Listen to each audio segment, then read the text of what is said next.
We've been working on a few leads. The one with next door to a house that we're fixing and flipping, and it's a homeowner who doesn't live there. It's tenant occupied on a month-to-month basis, and we didn't have her number, so we pulled up the tax record and got her address, her primary residency, where she lives. We went to go visit her, knocked on the door, and we're trying to get her to sell us the property so we can wholesale it. So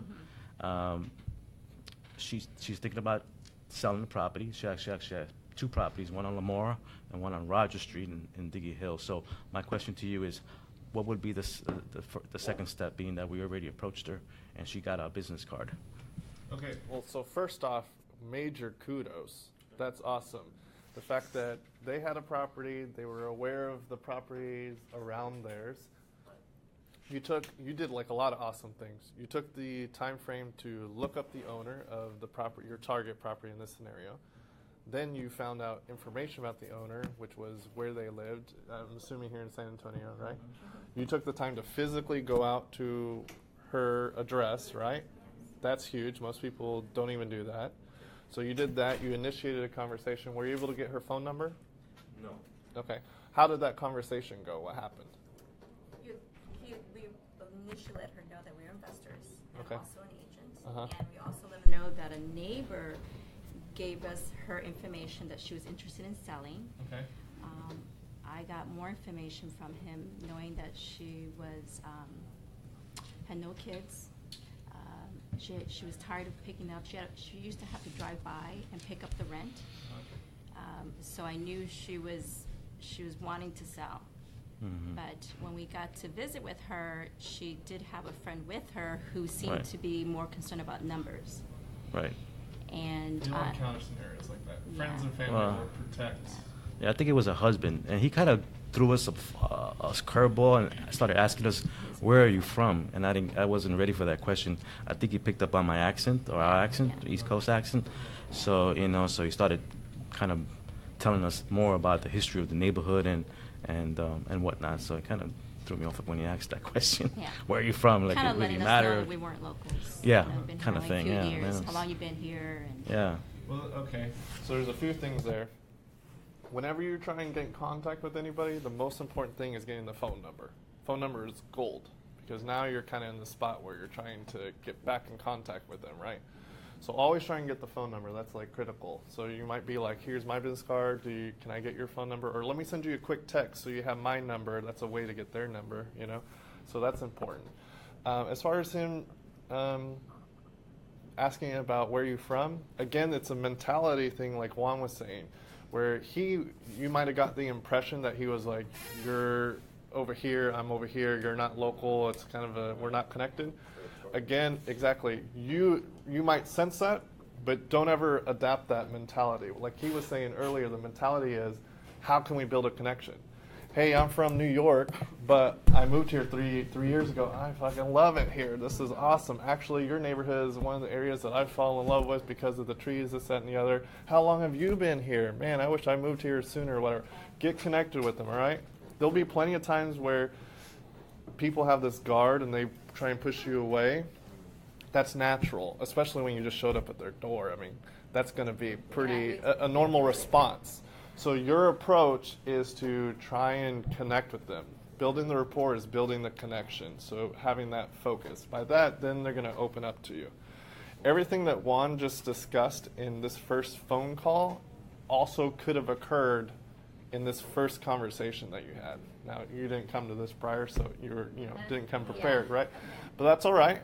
So at this point, were you all able to talk numbers? Well, being the fact that we told them that we bought the house in the corner, obviously the next question is, well, what'd you pay for it? Uh-huh. And I had to reveal that number, $100,000. Sure. And so I asked her, are you ready to sell? Are you willing to sell? She goes, not today. I said, well, how about tomorrow? And she didn't give me an answer to that. But she seemed motivated. She kept asking for my number, but we had given her my sister's business card. But she seemed to be asking again for my phone number, which so Hernando's wrote it definitely going down. to pass by. Sure. So, but that's how we left This it. was just a couple days ago, And yeah. that, we want to follow up with that Did she lead. give you a number? No, she didn't give us a price number. No, not at all. But So I have a few more Right. comments, but what are y'all's thought process? You can jump into Kenneth, as you see. Well, what I would do is I would probably reach out to her again the same way. Since you didn't get a phone number and any sort of contact information, just reach out to her and say, hey, how long ago was this? Last week.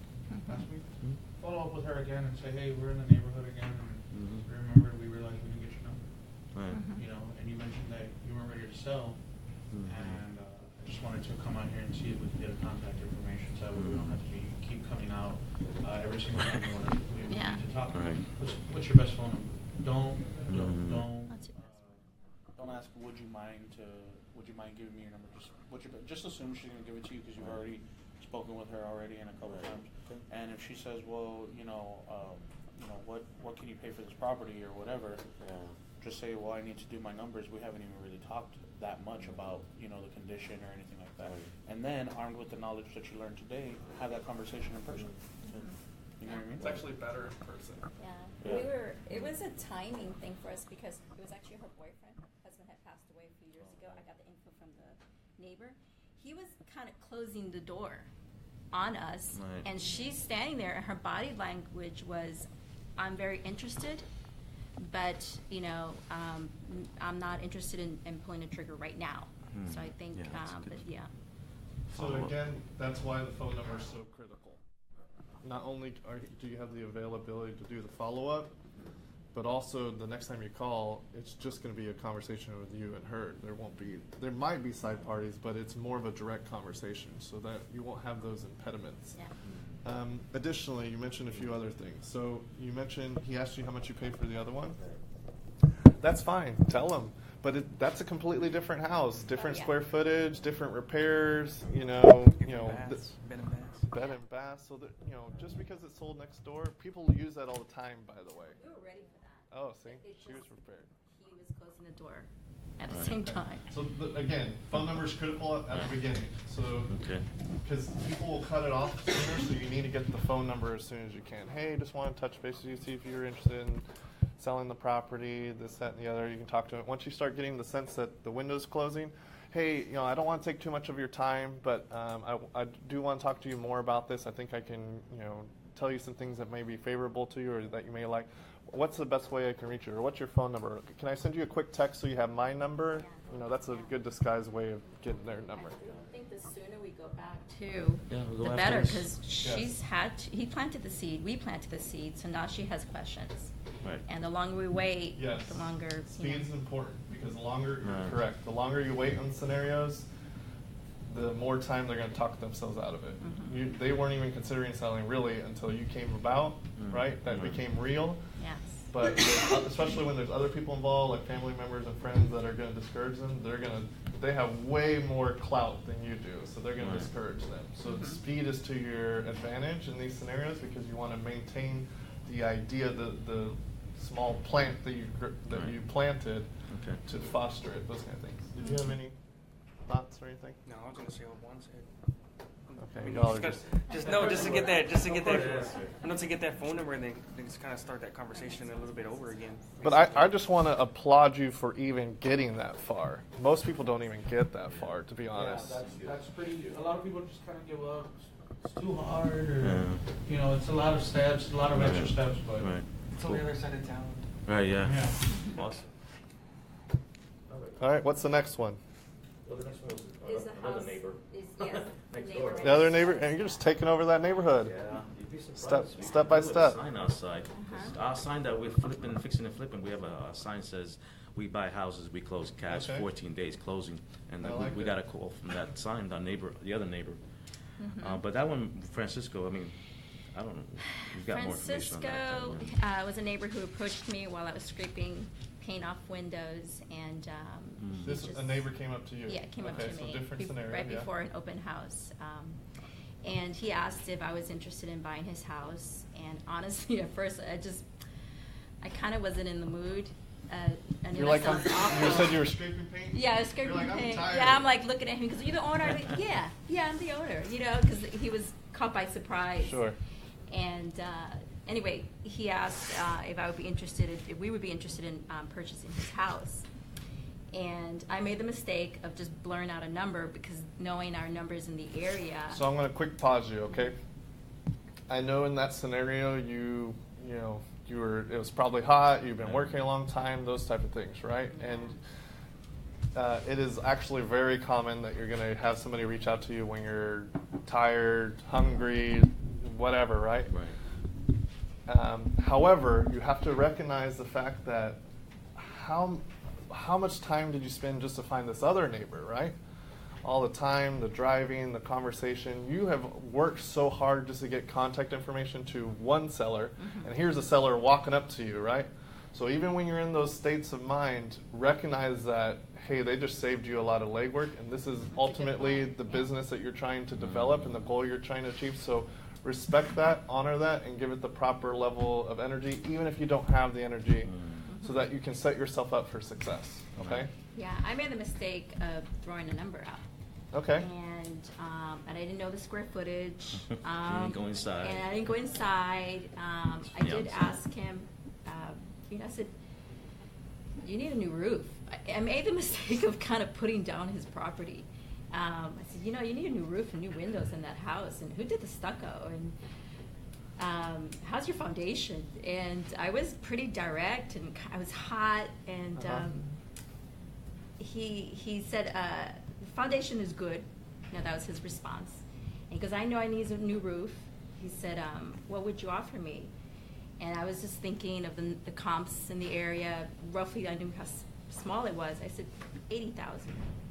And then he says, Then right away, I realized, why didn't I ask him what would he want for the property?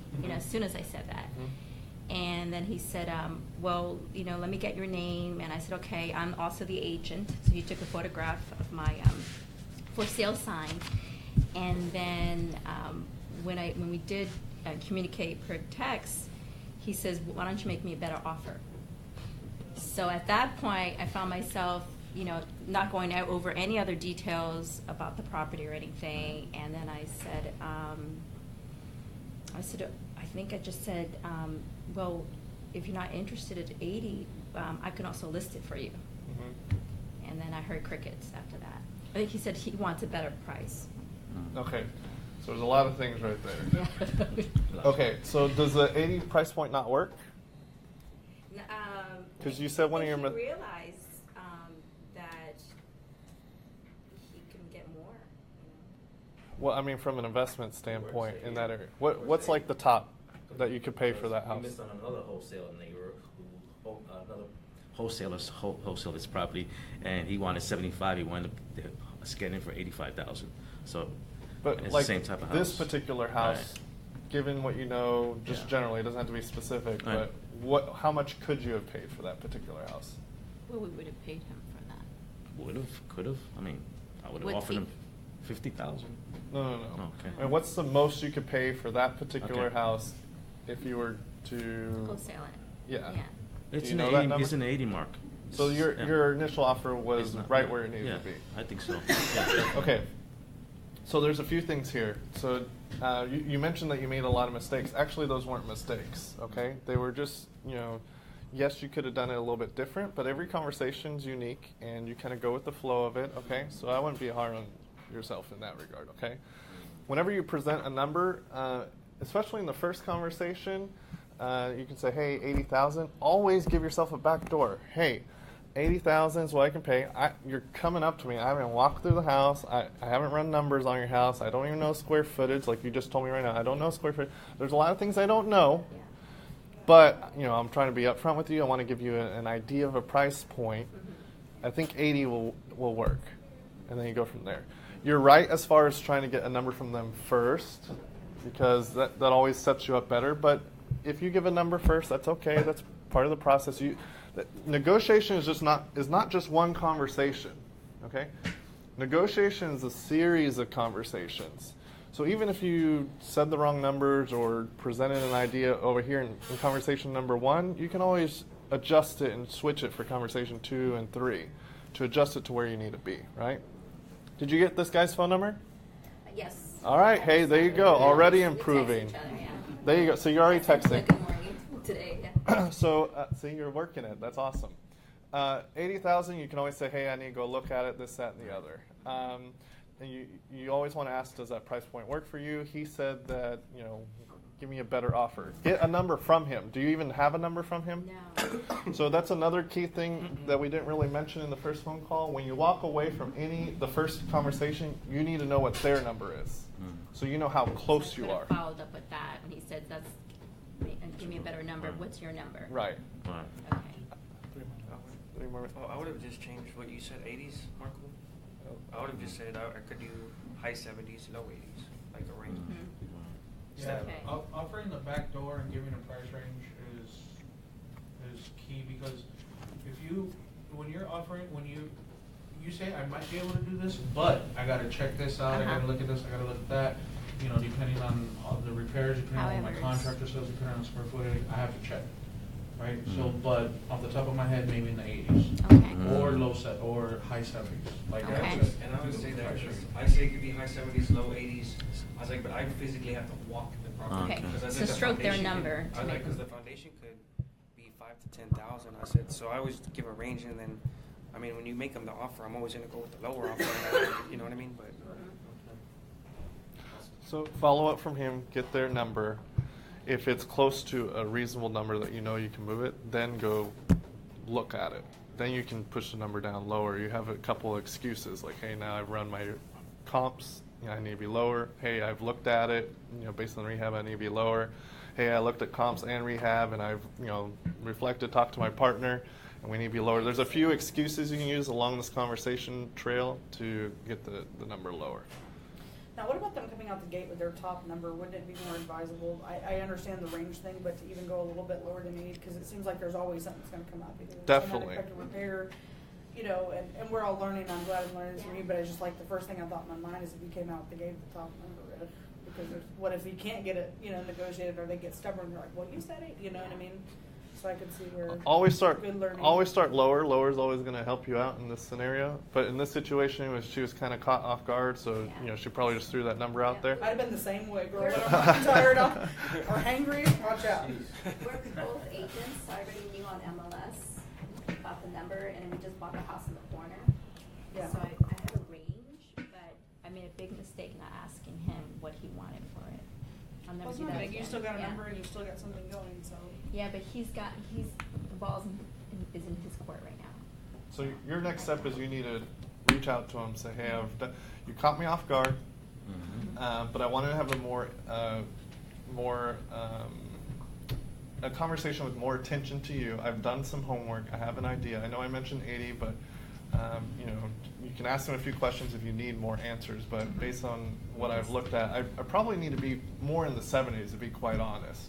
Is that a price point that works? Or I need to be at 80 to 85. Whatever the numbers are, you need to do that. And then get a number from him. And at that point, you have a clear picture of, are we close, or is he wanting 130? And, you know, this is just something to follow up once a month kind of thing. Right. You need to identify that pretty early. That would be your next step there. The other thing I would mention too is you're an agent. So your brain switched in this conversation where, hey, I was losing him from the investment standpoint, but how can I still monetize him by listing it? Don't do that so early. Okay. That's like your ultimate backdoor in your back pocket you throw out there. Less. Because once you start going that route, the agent route, where you're going the higher numbers, the retail numbers, it's hard to go back and do the investment numbers. And I didn't understand that negotiating was many conversations. Yeah. I kind of felt that you're, you know, it's going to be the first conversation almost. You're you know? finessing, like Juan was saying. You finesse over time. It's like dating. Dating, you're not going to get the guy or girl to go out with you in the first conversation, right? It's a wink here. You bought them a little snack there. It's a little bit. It's over a series of things, right? So it's the same. Bought him a snack. Gotta get the cookie. Gotta You get the didn't like that? cookie. You didn't like that? But it's over a series of things. Yeah. Michael hasn't dated since. Yeah. It's been a while. We It's been a while. had It's been a tea. while. Hey man, maybe that's what you were missing is the snack. The snack, that's it. Gotta But get it's the- over Alright. a series of Okay. conversations, right? Right. Yes. Wonderful. Thank you. Perfect. Any other? is he answering? Is he answering you right now? Or is he still Not right now, but he does. Text him now. Okay. Yeah, I did. I said Okay. good morning. Well, All right, no. cool. We'll do this live. We gotta go. No, So we're fine. gonna wrap Not this yet. one up. Wrap it up. Yeah. All right. We did get it. You guys helped somebody. Really? Minerva Cordi. Minerva. Sadia. Do you know her? She says, "Good morning, everyone. Great I know content." Minerva. That's what she needed to hear because she's been nervous to go knock on a door. So Oh, you yeah. just Oh, helped knock on, Knock on the doors. Minerva go So knock don't on do it at doors. nighttime. You may want to step back a little when you knock on the door. Yeah. Don't stand in front of the door. Just step a little bit back Yes. and smile when they open the door. There you go. I That's would good tip. recommend that. Yeah, that's good. So, cool. That help? Yes, Good? Yeah. thank you. All right. Thank you. Good Cool, job, cool. Marco. Thank you so much. Thank guys. you.